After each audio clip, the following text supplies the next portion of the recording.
क्यों करा जाता है पूर्णिमा का व्रत? पूर्णिमा का व्रत करने का कारण क्या है बताइए?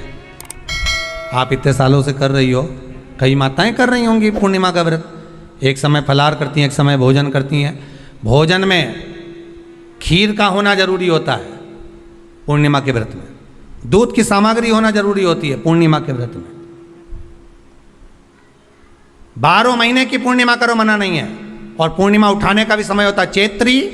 चैत्र के महीने की जो पूर्णिमा होती है, चैत्री पूर्णिमा पहली पूर्णिमा मानी जाती है, इसलिए चैत्री पूर्णिमा को सिद्ध पूर्णिमा कहते हैं, कार्य सिद्धात्री पूर्णिमा कहते हैं, सिद्ध करने वाले। मनोरथी पूर्णिमा कहते हैं, मनोरथी पूर्णिमा। इसलिए पूर्णिमा का व्रत कहां से उठाया जाता है? चैत्र के महीने की पूर्णिमा से पूर्णिमा का व्रत उठाया जाता है कि मैं महीने की पूर्णिमा करूंगी तो वो चैत्र पूर्णिमा से उसको उठा लिया जाता है। पर उसका एक नियम रहता है, आप फलाहार करें अपनी जगह पर है, पर एक समय भोजन कर रहे हैं वो अपनी जगह पर, भोजन के साथ में मीठे के साथ थोड़ा दूध की सामग्री होना जरूरी होती है। और क्यों करते हैं पूर्णिमा का व्रत, किस लिए किया जाता है, क्यों करा जाता है, उसका व्याख्यान वर्णन शिव महापुराण के अंतर्गत स्कंद पुराण में लिखा गया। स्कंद पुराण में वर्णन किया है श्री वेद व्यास जी महाराज ने।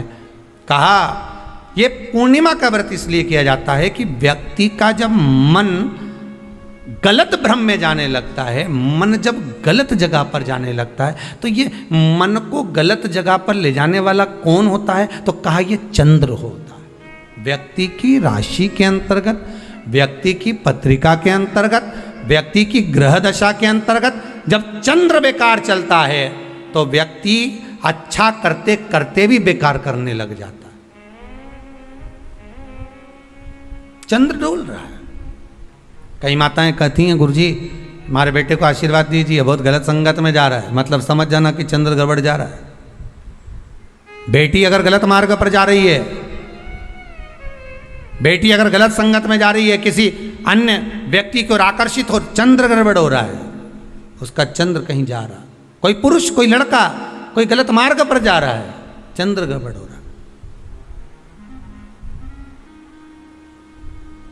घर में जो क्लेश उत्पन्न होता है, घर में जो विवाद उत्पन्न होता है, उस विवाद को रोकने के लिए केवल चंद्र की ही, इसलिए तो पूर्णिमा घर की नारियां हमारे यहाँ हिंदू धर्म में यहाँ तक स्कंद पुराण में कह दिया कि प्रत्येक पूर्णिमा, आप लोग का कभी आप लोगों ने सत्यनारायण जी की कथा करवाई है? जितने लोग आस्था चैनल पर कथा सुन रहे हैं, जितने लोग फेसबुक यूट्यूब पर कथा सुन रहे हैं, यूट्यूब पर कथा का श्रवण कर रहे हैं, उनने कभी सत्यनारायण की कथा करवाई होगी। तो उसमें लिखा है हर कार्तिक, हर पूर्णिमा को, हर संक्रांति को ब्राह्मण सत्यनारायण भगवान की कथा या राजा या वैश्य कथा को कराता था या बढ़िया कथा कराता। सुनी कि नहीं सुनी ये बात? सत्यनारायण भगवान की कथा में लिखा है, स्कंद पुराण के अंतर्गत जो सत्यनारायण भगवान की कथा का स्मरण किया उसमें लिखा है प्रत्येक संक्रांति पूर्णिमा को सत्यनारायण की कथा करवाने लगा और ये योनि को प्राप्त हुआ, इस योनि से छूटा, इस योनि में गया। लिखा है, सब कुछ लिखा है।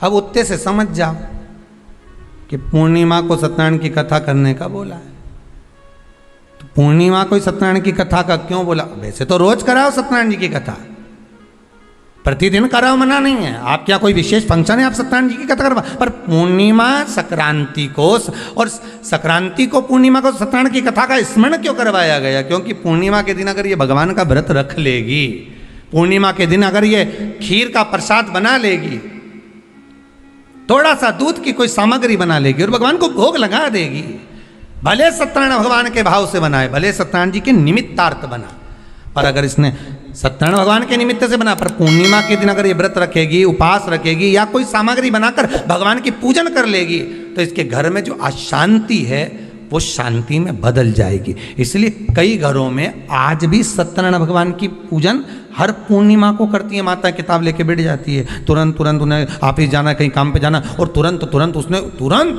जल्दी जल्दी कलश रखा, कलश नहीं भी रखे तो भगवान की पूजन कर को रखे ब्राह्मण देवता को बुला लेगी, ब्राह्मण नहीं आएंगे तो खुद कर लेगी, पर करती जरूर है। इतना सा आटा सेक लेगी, पंजेरी बनाई, सीरा बनाई, मिठाई रख दो, कुछ भी करेगी पर सत्यनारायण की कथा कर ले।